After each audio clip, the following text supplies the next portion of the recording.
The historic news of the first man-powered flight by the Wright brothers first appeared in the magazine Gleanings in Bee Culture.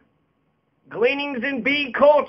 I don't want to alarm anybody, so I'm just going to talk as plainly as possible, and you determine from the evidence what you believe yourself. Essentially, I believe that this Oumuamua, this thing that's hurling across our solar system, out of our solar system, is a bugger shot across the bow. So, Earthlings, we need to get ready for a war with an alien race of species. Earthlings, are you listening? We had an attack. We had a missile shot at us. Either a missile or a spaceship came right next to us, right, very close. My God, you couldn't even got close if you tried, that close to Earth if you tried to shoot a missile towards Earth. So get ready for a war with alien race of species. Where's Ender when we need him? His author is a creepy, racist, homophobic weirdo. A day on Venus is longer than its year. So Edgar Allan Poe, he was a weird fucktard too. But quote the Raven, nevermore. But quote the Raven, nevermore. R.I.P. Edgar Allan Poe. Never ever forget who killed Edgar Allan Poe. It was the fucking Plug Uglies. The Plug Ugly Nativist Whig Party. The Plug Ugly motherfuckers. God damn it, dear God, why? Why, Lord? Why? So to start out with, Oumuamua. Oumuamua. Okay. Oumuamua. You can say it a whole bunch of ways, right? Oumuamua. Oumuamua. You get out of here, you crazy kid. Oumuamua. Oumuamua, how you romanticize me. Oumuamua. Oh, me more, Oumuamua. But it could also be a Oumuamua. I'm Oumuamua. You're pissing me off. Oumuamua. Oumuamua. Oumuamua. You're really pissing me off. Oumuamua. You're really pissing me off. Oumuamua. Mua. So, today is December 19th, 2017, and exactly 2 months ago is when Oumuamua was spotted, okay? Now, it came in like a wrecking ball, just dropping upon us, our solar system and our comet planets. Our planets basically just in a fucking disk.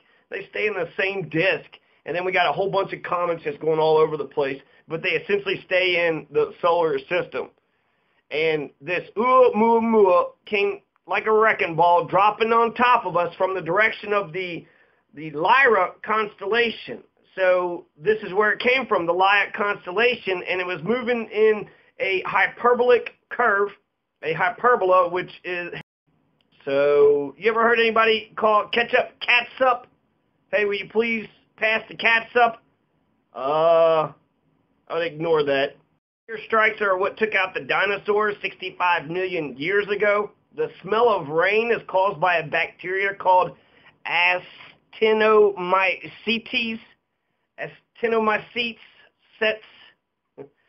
Oumuamua came in like a wrecking ball, dropped on top of us from the direction of the Lyra constellation, moving about in a hyperbolic curve, a hyperbola, which has a wider base than a parabola. It's more open, so therefore it goes out wider than a parabola. They use gravity assist. This Oumuamua, the starship, the spaceship, used gravity assist to slingshot itself around the sun, using the gravitational pull to slingshot itself, very similar to Apollo 13, how they use the moon's gravity to get back to Earth. And then it goes towards the Pegasus constellation, coming from the Lyra constellation to the Pegasus constellation. And that's it. That's essentially what happened. We had discovered this thing after it already had flown past us, so that would have been too late. We found out when it was too late. After it had estimates on the number of Earth's current species range from 10 million species to 14 million species, of which 1.2 million have been documented and over 86% have yet been described. It came very, very close to us, within 40 lunar distances, just 40. So since it came from the Lyra constellation, then that means it could have been orbiting Vega, and that star system, Vega, in the Lyra constellation. This constellation is the star, Vega, in the Lyra constellation where Oumuamua, where Oumuamua came from. The Lyra constellation is the same star, the Vega star, of Carl Sagan's novel and the movie Contact, because that's the most likely place where life is going to contact the humanity and Earthlings from the Lyra constellation. So are they reaching out for us? Are they trying to say something to us? Do they do a drive-by where they're taking pictures? Was it a missile that hit an asteroid and just started spinning all over the place? Personally, I think that this is a missile attack. We're being invaded. This is an attack. This is an invasion. And this isn't the first interstellar object. They have dozens. And so expect more and more of this. They aren't telling us the full story. We have about 10, but they don't detect them. The first detected, but there was one in 1980 that they detected. So this is wild that very few objects come into our solar system for some apparent reason. So I don't know what it is. We got a force field. We got some protectional thing. Is it just space is so wide and everything's moving away from each other, so the space is just so vast that hardly ever Jupiter prevents a lot of things. A lot of shit gets stuck in Jupiter's orbit. So Jupiter, being a big ass fat motherfucking planet, takes a lot of that debris, that space trash, and usually protects us unless it's a missile being shot right towards Earth. There's more carbon dioxide, CO2, in the atmosphere today than at any point in the last 800,000 years. I'm trying to keep calm. I'm trying to stay calm. I mean, yeah, it's a missile attack from the Lyranians and the Vegans. So the Vegans and the Lyranians have attacked us. This is a war of the worlds, a war of the solar systems, war of the galaxies. The Andromeda Galaxy has declared war on the Milky Way Galaxy. Perhaps, mark my words, write them down on a piece of paper that you keep in your jeans, and it gets destroyed by the washing machine. So Vega, it's also designated Alpha Lyra, right? The Alpha Lyra, the big Alpha Lyra brightest star. It's the brightest star in the constellation of Lyra, the fifth brightest star in the entire night sky, and the second brightest star in the northern celestial hemisphere, after Arcturus.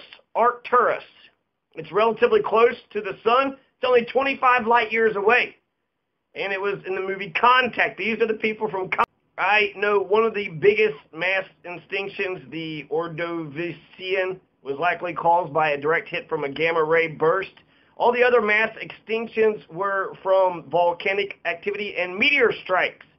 These Lyranians are attacking us. This is the alien species that Carl Sagan had warned us about. He was like, watch out for them Lyranians. Watch out for them attacking us. If they were here to just say hello, to say hi, they would have slowed down. But if you want to do a drive-by, or if you want to do a missile strike, you hurl that thing as fast as you can. So this UFO is an alien shot across the bow. This is what Carl Sagan had warned us about in his novel and in the movie Contact with the Lyranians. And it's also what Stephen Hawking recently said, that this is aliens. This is an alien spaceship, alien life, something about aliens. And he also said, Stephen Hawking said that we've never seen an electron or quarks, but we still believe in them because I believe electrons will find a way. The Catholic Church considers the theory of evolution to be virtually certain and believes that intelligent design isn't science, even though it pretends to be. I think the Big Bang was actually conceptualized by a Catholic priest. Can you believe that? Stephen Hawking said that they've never seen electrons or quarks, but they're going to believe in it anyways. What's next, Stephen Hawking? You're going to believe in Santa and, the Holy Ghost and Jesus? Is that what I'm going to hear next? You're going to believe in the Easter Bunny, and I guess you're going to tell me Peter Pan is real, right? Oh, you've actually met Aladdin. You met Aladdin? No shit, Stephen Hawking. Seems a little stupid. He believes in shit he doesn't see, right? Quarks and electrons are real, but he never saw them. He's never seen them. So who gives a shit, right? Let's just believe in shit that's not there. And then gravity is bullshit too, right? That's what Einstein said, so shoot far. So just look at Oumuamua.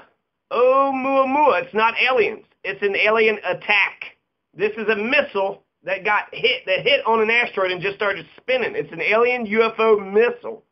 Mark, exactly 2 months ago when they finally discovered this thing on October 19th, 2017. Precisely 2 months. It's December 19th now, October 19th, after it had already passed us in 2017 this year. The Pan-STARRS, with 2 R's, STARRS, 1 scientific team in Maui, Hawaii, discovered a UFO missile that just barely scraped past Earth, only 40, 60, or 85 lunar distances away. I've read those 3 different reports, 40 lunar distances, 60 lunar, or 85 lunar distances, and that just means that it's 40 times the distance from the Earth to the Moon, and multiply that by 40. So that's how far the asteroid, the UFO missile, came to hitting us and exterminating all of us, just like how the dinosaurs went 66 million years ago. So I've read this number. Oumuamua. Oumuamua means a visitor from far away, the first visitor from far away. So I don't know if that's like another character in the Hawaiians' founding myths. But October 14th, 2017, 5 days after it was 5 days before it was discovered, Oumuamua passed by Earth at a distance of 24 million kilometers, or using the British Imperial measurement system, 15,000 miles away. There are 15 million miles away, so only 15 million miles away. I don't want any debris or asteroids or comets or spaceships or UFO missiles coming within 15 million miles away. That's in space. That's nothing. In space, look at the damn map. Look at the images. De-extinction is scientifically possible. Several viruses have already been brought back, including the 1918 flu pandemic virus, why did they do that? Oumuamua came about 24 million kilometers away from Earth. Oumuamua. Oumuamua indeed. 24,000 kilometers. And start thinking in meters. Come on, Americans. I thought you overthrew the damn British. Still using their imperial system, which is based on what? King Henry's fucking thumb? The meter is based upon the constancy of light. Meter is tagged to the constancy of light. So we know what light is. So therefore a meter actually has a scientific origin, not just some imperial fucking, monarch's decree. So the automated Pan-STARRS 1 on October 19th captured Oumuamua in their lenses. The automated Pan-STARRS 1 telescope is primarily intended to scan the sky for potatoes have more chromosomes than humans. The Pan-STARRS 1 telescope to scan the sky for potentially hazardous Earth-approaching asteroids, comets, or UFO missiles. Unfortunately, you failed, guys. We failed. We did not detect this thing, and we haven't been detected. There's about 10 interstellar objects that come into our solar system every year, and this is only the first one they detected this year and ever. This Pan-STARRS is the first one the Pan-STARRS one has seen, but it's not the first one. There's the 1980 Edward Bowles comet, and there's been some other ones too. So, but this is, this is pretty foreign. Even with just 10 interstellar objects coming into our solar system, we just like close our eyes to this shit. Hopefully our ignorance saves us all, because this could have taken us out if it's 24 million kilometers away. Only 4 lunar distances. 40. Just 40 lunar distances. That's close. Oumuamua. Oumuamua. Oumuamua. Here, you dirty, dirty dog. Naughty, naughty. Oumuamua is red. It's red, okay? Most of the light, it diffracts, like 95% of the light. You can't even see shit, but the little bit that you can see, it's red, which indicates carbon. And it's elongated like an aerodynamic spaceship or missile, like what hit the Pentagon on 9/11. So Oumuamua is elongated, it's red, it's spinning, It's spinning, so it's behaving like a spaceship with broken engines or a missile that had hit an asteroid on the way in to the solar system, and then it's just been spinning around. I mean, look how good their aim is. The Lyranians, even factoring in the spin in 1983, the meter was recalibrated to the universal constant, the speed of light. So the size of a meter is directly related to the speed of light. The Lyranians actually, the spinning is how the spaceship moves, right? It spins like in Interstellar. So that's just how the spaceship is supposed to move, like a helicopter. And the Lyranians were probably taking pictures of us as they were helicoptering on by, along with those Hell Bob folks pointing and laughing at us. Oh, they showed us, didn't they? Those Hell Bob folks. Oumuamua. It's got a hard outer covering. That indicates that there's a hard substance around it, like a rock or like the, spaceship or a missile. And that rules out the comet possibility. They're just made of ice. So how could it survive the sun's heat rays upon its surface as it flew by the sun on September 9th when it was only 37.6 million kilometers away, 23.4 million miles away for you assholes that won't. It was 37.6 million kilometers away, only 37.6 million kilometers. So that's it's actually a little bit farther, right? It was 24 million kilometers away from us. 37.6 million kilometers is more than that, but it's still substantially close to the sun. September 9th is when it came to the sun that close, and it could have burnt up and vaporized into nothingness if it was a comet, if it was made of ice. So it's not a comet. Some comet diehards are like, no, there's ice in the middle, the object center, I swear that. But there's no fuzz, there's no tail. Comets have tails. This Oumuamua is not a comet. Oumuamua is the size of a London skyscraper named Gherkin. So Gherkin is 41 stories huge, and it's as big as the Enterprise. Genetic and archaeological evidence suggests that there were two distinct dog populations in the world, one in the east and one in the west during the Paleolithic age. Dig up a picture for you assholes, but the Gherkin is a 41-story skyscraper. It was built in 2004 after a modern glass and steel design by the architectural firm of Foster and Partners. So it's the Gherkin, and it's the nickname, the Gherkin. It's in London. Before its constructions, it was dubbed Gherkin for its distinctive shape. So that's why it's called the Gherkin. A gherkin is a variety of cucumber, the West Indian or Burr gherkin, the Cucumis anguria, which produces a somewhat smaller fruit than the garden cucumber, Cucumis sativus. Gherkins are cooked, eaten raw, used in pickles. So the Gherkin skyscraper tower is still known by that name, the Gherkin, and that's how big the Oumuamua is. That's as big as the Millennium Falcon. That's as big as the Enterprise. It's 41-story skyscraper. Bees can be trained to detect bombs. Alarm anybody. I don't want to alarm anybody. 24-hour days are merely estimates. That's it. They're estimates. So even 24-hour days, you don't know time, you don't know movement.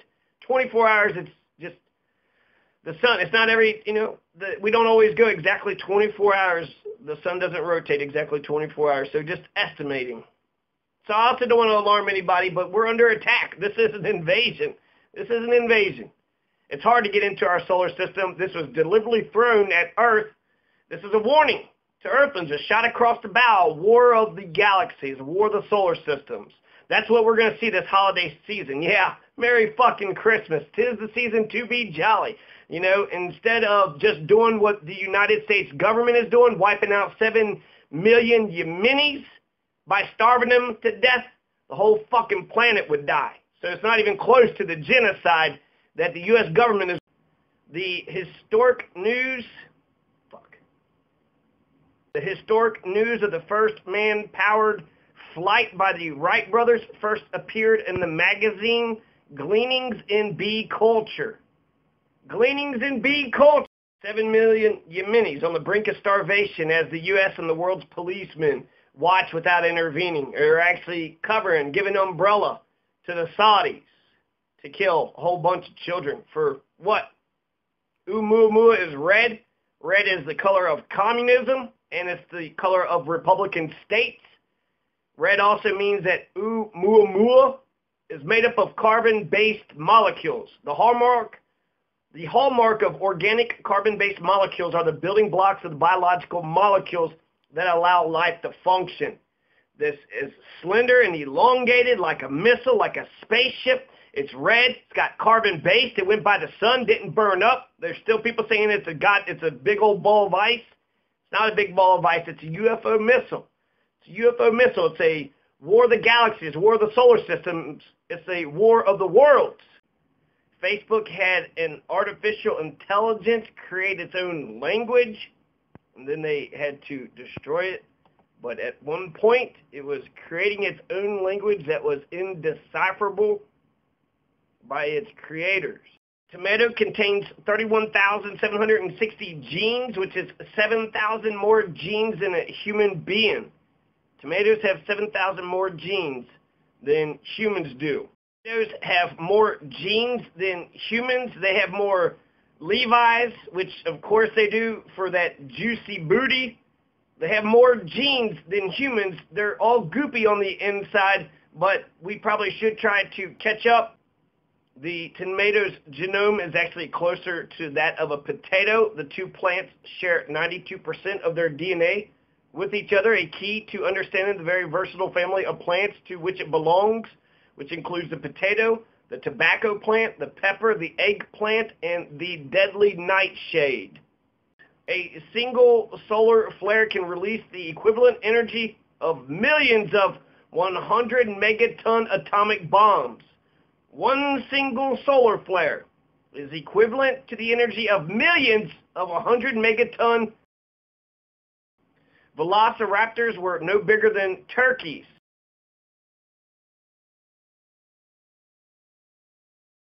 There's still people saying it's a big old ball of ice. It's not a big ball of ice. It's a UFO missile.